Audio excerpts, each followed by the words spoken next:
So next topic is the revision of a review of the laws of thermodynamics. ठीक है, तो इसमें first law आता है zeroth law of thermodynamics.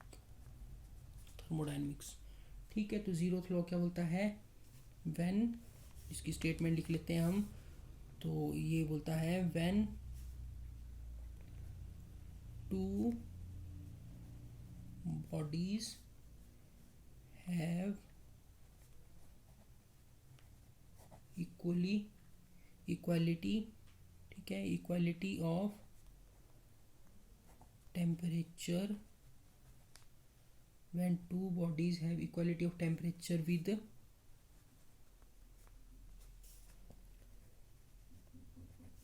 third body, they in turn have equality of temperature with each other।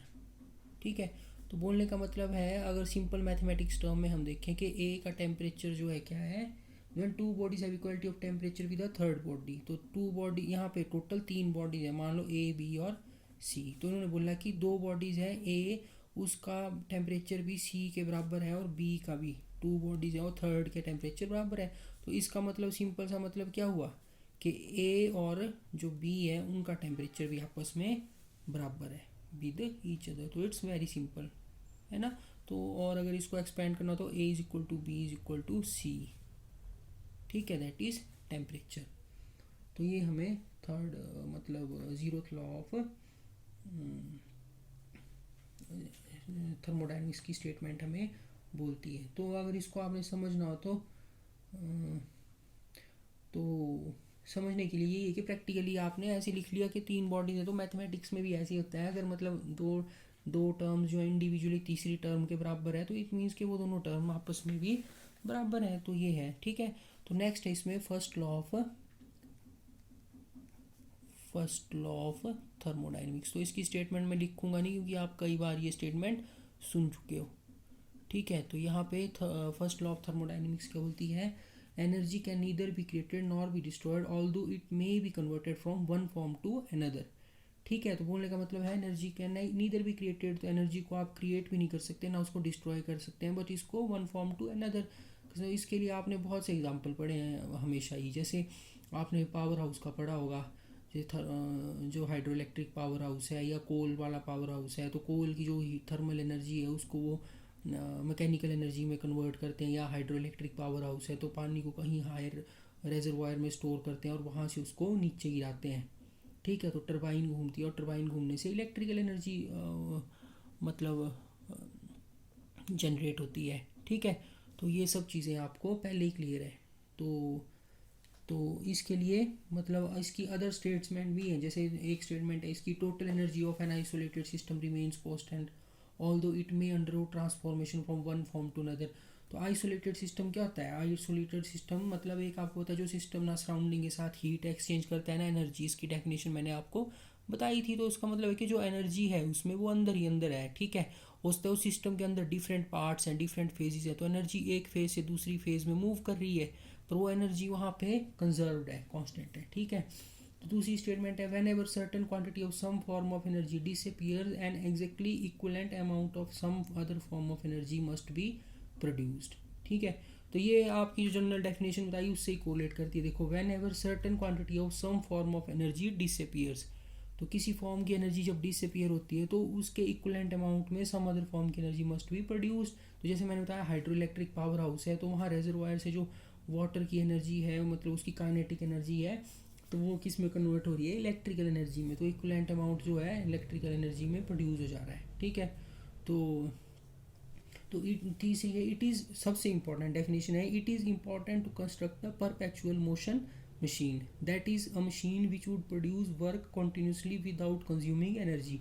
तो उन्होंने बोला कि परपेचुअल मोशन मशीन बनाना जो है इम्पॉसिबल है। बोलने का मतलब है कि ऐसी मशीन जो अपने से ही एनर्जी क्रिएट करती है, जिसके पास कोई एनर्जी नहीं है अपनी, वो एनर्जी क्रिएट कर रही है। जबकि जनरल डेफिनेशन में तो हमने बोला कि एनर्जी जो है एक फॉर्म से दूसरी में ट्रांसफॉर्म हो सकती है। तो जैसे टरबाइन है, टरबाइन क्या कर रही है, वाटर की जो काइनेटिक एनर्जी है उसको इलेक्ट्रिकल एनर्जी में कन्वर्ट कर दे रही है, ट्रांसफॉर्म कर रही है।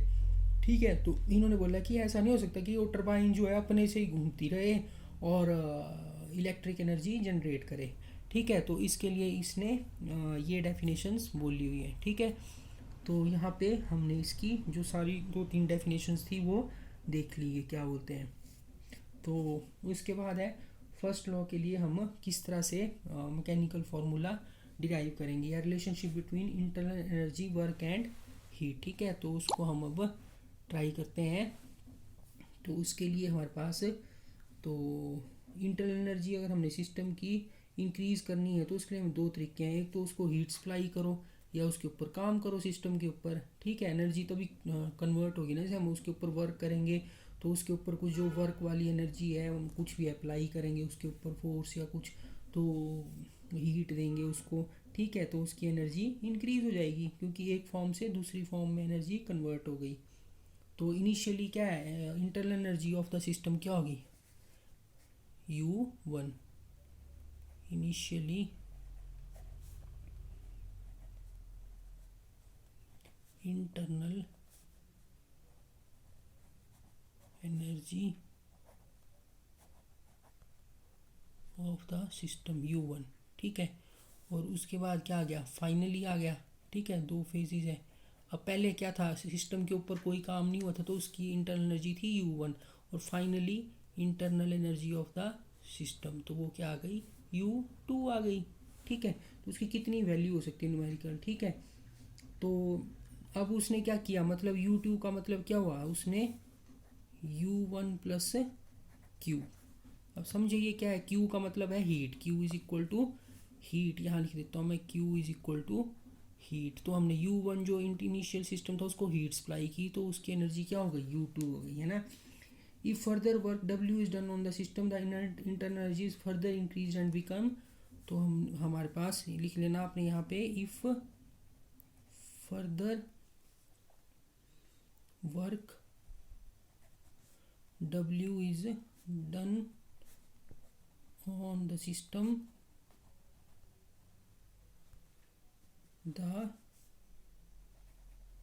मैंने ऐसे लिख दिया U1। ठीक है, internal energy is further increased and becomes, क्या हो जाएगा, और इसमें एडिशन होगा U1 plus Q plus W। ठीक है, तो इस तरह से हम आगे मूव करेंगे। उसके बाद क्या आएगा, तो इसको हमने U2 लिख दिया यहाँ पे, ये देखो U2 फाइनल एनर्जी है। तो फाइनल एनर्जी क्या आ गई, यहाँ पे एक चीज़ और ऐड होगी W, तो मैं यहाँ लिख देता हूँ, so final energy internal energy of the system become, ठीक है, फाइनली इंटरनल एनर्जी साइन लगा दिया U, that is U2 which is equal to U1 plus Q plus W। ठीक है, तो यहाँ पे अगर हम इसको सिंप्लीफाई करें, सिंपल मैथ्स अप्लाई करें इस इक्वेशन के ऊपर, तो हमारे पास क्या बन जाता है, U2 minus U1 is equal to Q plus W। U2 minus U1 is equal to Q plus W। तो मैंने आपको बताया था यहाँ पे चेंज के लिए हम साइन लिखते हैं delta, delta U is equal to Q plus W। So this is the mathematical formulation of first law of thermodynamics. It's very easy. सबसे पहले इनिशियल इंटरनल एनर्जी आ गई U1, फाइनल इंटरनल एनर्जी आ गई U2। तो initial से जब हम final तक गए तो उसमें हमने इनिशियल में कुछ हीट ऐड की और उसके ऊपर कुछ काम किया। ठीक है, तो जैसे आपने मान लो घर में ही कोई पानी गर्म करते हो, आप किसी कंटेनर में लोगे पानी, तो उसकी इंटरनल एनर्जी इनिशियली क्या होगी, U1 होगी जब वो ठंडा होगा पानी। ठीक है, तो उसको आप जब हीट करोगे तो उसको उसमें क्या हो गई, हीट ऐड हो गई और कुछ आपने उसके ऊपर काम किया, समझ गए। तो काम किया, अगर काम किया कुछ, जैसे आपने उसको हीट करती बाहर कुछ स्टर किया, तो स्टर करने से क्या होगा, आपकी जो मसल्स की मैकेनिकल एनर्जी है that will be added into the water. तो वाटर और ज़्यादा हीट अप हो जाएगा जब मॉलिक्यूल आपस में कोलाइड करेंगे।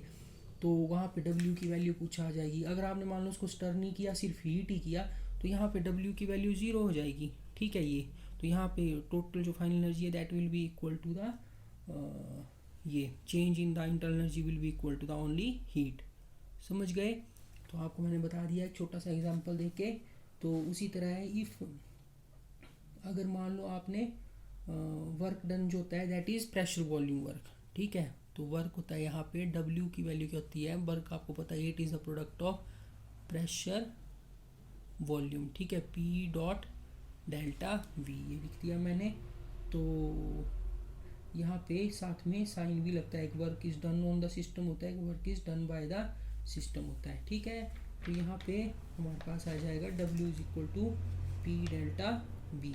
तो वर्क अगर डन बाय द सिस्टम है तो यहाँ पे साइन आएगा माइनस, एक work is done on the system होता है, मतलब work is done on the system है, वर्क डन ऑन सिस्टम के ऊपर आपने कुछ काम किया मतलब आपने कुछ उसमें ऐड किया, तो वहाँ पे हमेशा साइन रहेगा पॉजिटिव। एक वर्क होता है सिस्टम करता है खुद। ठीक है, तो that is minus P delta V। तो यहाँ पे work is done by system है, तो यहाँ पे आप इसकी वैल्यू को फर्दर W की वैल्यू को इस इक्वेशन में, अब इक्वेशन में जो बॉक्स में लिखी है उसमें पुट करो, Q minus P delta V। ठीक है, तो अगर इसको आप फर्दर, ये एक इक्वेशन ये हो गई, इसको इसी को अगर आप सिंप्लीफाई करके लिखोगे तो क्या आएगा यहाँ पे, Q is equal to delta U plus P delta V। ठीक है, तो इस तरह से आप किसी भी इक्वेशन को मतलब अप्लाई कर सकते हो। ये हमेशा ये इक्वेशन ये डेरिवेशन से आई, तो यहाँ से आपने बेसिक कॉन्सेप्ट याद रखना है। तो इंटरनल एनर्जी इनिशियल क्या है U1, फाइनल क्या है U2। फाइनल को पहुँचने तक हमने उसमें क्या किया, हीट ऐड की, कुछ उसके ऊपर काम किया, तो वो सारा delta U is equal to Q plus W हो गया। तो W को जो हमने रिप्लेस किया किसके साथ, माइनस P डेल्टा V के साथ, तो माइनस P डेल्टा V की वैल्यू वहाँ पुट कर दी और इक्वेशन को सिंप्लीफाई किया। तो this is the equation for the first law of thermodynamics. ठीक है, तो उसके बाद आता है nature of internal energy, work and heat, तो वो हम नेक्स्ट टाइम करेंगे।